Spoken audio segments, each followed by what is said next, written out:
A1 textiles, Nehru park, Muvattupuzha.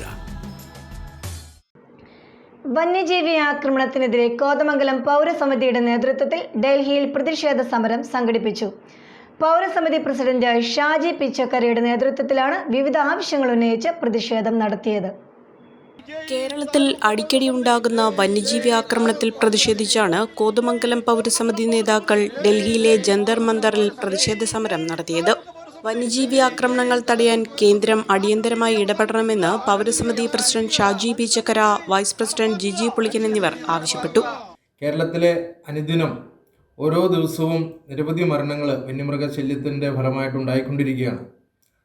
അധികാരികളുടെ ശ്രദ്ധയിൽ കൊണ്ടുവരുന്നതിന് വേണ്ടി നിരവധി സമര പരിപാടികൾ നമ്മൾ പല പ്രാവശ്യങ്ങളും നടത്തുകയുണ്ടായി. എങ്കിൽ പോലും കേരളത്തിലെ കർഷകർക്ക്, ജനങ്ങൾക്കോ നീതി ലഭിക്കുന്നില്ല. അതിന് കാരണമായി നിൽക്കുന്നത് 1972 വന്യജീവി നിയമങ്ങളൊക്കെയാണ്. അപ്പോൾ ഈ കാലഹരണപ്പെട്ട ഈ നിയമങ്ങൾ പൊളിച്ചെഴുതണമെന്ന് ആവശ്യപ്പെട്ടുകൊണ്ട് കേന്ദ്ര ഗവൺമെൻറ്റിൻ്റെ ശ്രദ്ധയിൽ ഈ വിഷയം കൊണ്ടുവരുന്നതിന്, അടിയന്തരമായി ശ്രദ്ധയിൽ കൊണ്ടുവരുന്നതിന് വേണ്ടിയിട്ടാണ് ഞങ്ങൾ കോതമംഗലം പൗരസമിതിയുടെ നേതൃത്വത്തിൽ ഇവിടെ 10-20ഓളം ആളുകൾ എത്തിച്ചേർന്നിരിക്കുന്നത്. വന്യജീവി സംരക്ഷണം നിയമം ഭേദഗതി ചെയ്യുക, വന്യജീവി ആക്രമണത്തിൽ കൊല്ലപ്പെടുന്നവർക്ക് അർഹമായ നഷ്ടപരിഹാരം നൽകുക, വന്യമൃഗങ്ങൾക്ക് വനത്തിനുള്ളിൽ ജീവിക്കുന്നതിനുള്ള ആവാസ വ്യവസ്ഥയൊരുക്കുക, വന്യമൃഗങ്ങൾ കാട്ടിൽ നിന്നും നാട്ടിലേക്കിറങ്ങുന്നത് തടയുക, കർഷകരുടെ ജീവനും സ്വത്തിനും സംരക്ഷണം ഏർപ്പെടുത്തുക തുടങ്ങിയ ആവശ്യങ്ങൾ ഉന്നയിച്ചുകൊണ്ടായിരുന്നു സമരം നടത്തിയത്.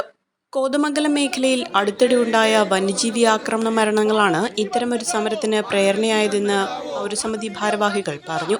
പ്രതിഷേധ സമരം ഫരീദാബാദ് രൂപതാ വികാരി ജനറൽ മോൺസിഞ്ഞോർ ജോൺ ജോലിത്തറ ഉദ്ഘാടനം ചെയ്തു. പ്രതിഷേധ പരിപാടികൾക്ക് മുന്നോടിയായി പ്രധാനമന്ത്രിക്കും കേന്ദ്ര വനം മന്ത്രിക്കും പൗരസമിതി നിവേദനം നൽകിയിരുന്നു. സമരപരിപാടികൾക്ക് ജിജോ കുര്യൻ, ജോസ് പോൾ എന്നിവരാണ് നേതൃത്വം നൽകിയത്. ഇപ്പോ അവളുടെ സ്വപ്നങ്ങളും എല്ലാം യാഥാർത്ഥ്യമാക്കി എംബിറ്റ്സ്. സ്വപ്നങ്ങളെ യാഥാർത്ഥ്യമാക്കി എംബിറ്റ്സ് എഞ്ചിനീയറിംഗ് കോളേജ്, കോതമംഗലം.